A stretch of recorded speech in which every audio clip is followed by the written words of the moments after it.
জয় জগন্নাথ। অবশেষে সেই শুভ দিন আজকে প্রভু শ্রী জগন্নাথের দীঘা জগন্নাথ ধাম জগন্নাথ মন্দিরের প্রথম রথযাত্রা হতে চলেছে। আর একেবারে মেন গেটের সামনে কিন্তু তিনটে রথকে নিয়ে এসে রেখে দেওয়া হয়েছে। একেবারে মেন গেটের সামনে তোমাদেরকে দীঘা জগন্নাথ ধামের দীঘা জগন্নাথ মন্দিরের যে তিনটি রথ কেমন কি সেজে উঠেছে, মন্দির কেমন কি সেজে উঠেছে তোমাদেরকে ভিডিওটাতে দিচ্ছি। আর সকালবেলার ছবি, একটু পরেই কিন্তু দুপুর হলেই রথযাত্রা শুরু হয়ে যাবে। 2:30 থেকে কিন্তু রথ যাত্রা শুরু করবে, 2টো থেকে পূজা হবে, তারপরে 2:30 থেকে কিন্তু এখানে রথ মাসির বাড়ি অর্থাৎ গুন্ডিচা যাত্রা যাওয়ার জন্য এখান থেকে রওনা দিবে। তো খুব বেশি দূর না, 1 কিলোমিটার থেকেও কম ডিস্টেন্স রয়েছে। মাসির বাড়ি ভিডিও তোমাদেরকে দিয়েছি। তো এখান থেকে কিন্তু দীঘার জগন্নাথ ধাম জগন্নাথ মন্দিরের একেবারে 3টে রথ সেজে উঠেছে, এখান থেকে মাসির বাড়ির উদ্দেশ্যে রওনা দিবে।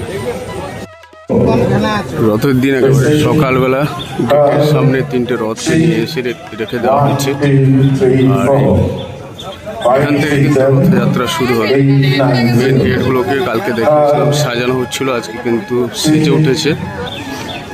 একেবারে সুসজ্জিত রথ, ফুল দিয়ে সুন্দর করে সাজিয়ে দেওয়া হয়েছে। এটা বলরামের রথ, তালধ্বজ রথ, 14 চাকা বিশিষ্ট লাল নীল কাপড়ের এই রথটা একেবারে সেজে উঠেছে, ফুল দিয়ে সাজিয়ে দেওয়া হয়েছে। আর মেন গেটের সামনে একেবারে দেখতেই পাচ্ছ মিডিয়ার বন্ধুরা রয়েছে, প্রশাসনের লোকেরা রয়েছে, একেবারে কড়া নিরাপত্তার সাথে রথযাত্রা এখানে প্রস্তুতি চলছে।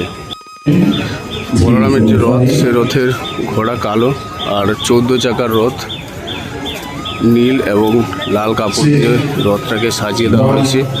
আর রথের সাথে আরও 9 জন দেবদেবী থাকেন, সেই ছবিগুলো তোমাদেরকে দিয়ে দিচ্ছি। বিভিন্ন দেবদেবী থাকেন, 3 জন করে প্রত্যেক সাইডে 3টে করে 9টা দেবদেবী এখানে থাকে। অর্থাৎ রথের সাথে শুধু জগন্নাথ বলরাম সুভদ্রা যায় না, তার সাথে বিভিন্ন দেবদেবীও থাকে। আর মাঝখানে এটা দেখছো, এটা সুভদ্রার লাল কাপড় দিয়ে তৈরি হয়েছে।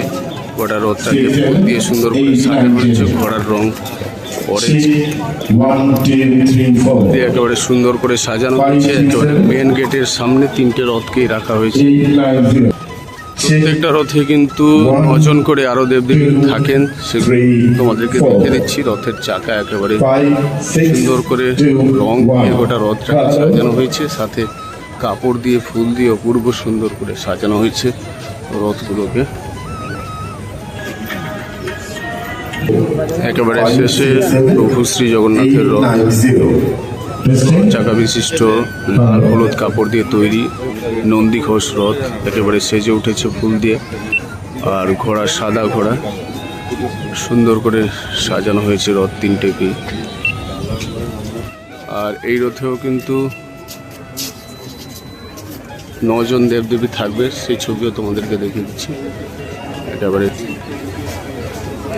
3টে রথ একেবারে সুসজ্জিত মেন গেটের সামনে, 4 নম্বর গেটের সামনে একদম পরপর একটার পর একটা সাজিয়ে দেওয়া হয়েছে একেবারে মেন মন্দিরের সামনে। আর এখান থেকে কিন্তু প্রভু শ্রী জগন্নাথ বলরাম সুভদ্রা মন্দিরে এখন রয়েছেন। সকালবেলার ছবি তোমাদেরকে দেখাচ্ছি। সকালবেলা জগন্নাথ বলরাম এবং সুভদ্রার পুজো করে তাকে ভোগ নিবেদন করে বাইরে নিয়ে আসা হবে। আর এই যে মেন গেট, গেট দিয়ে কিন্তু বাইরে বার করা হবে। এই যে গেটটা দেখছো মেন গেট, এটা দিয়ে কিন্তু মন্দিরে যে প্রভু শ্রী জগন্নাথ বলরাম সুভদ্রা রয়েছে তাদেরকে কিন্তু বাইরে বার করে নিয়ে আসা হবে। একেবারে 3টে রথ পরপর রয়েছে একটার পর একটা। আর রথের দড়িও লাগানো হয়েছে, তোমাদেরকে দেখিয়ে দিচ্ছি। সুসজ্জিত রথ রেডি একেবারে।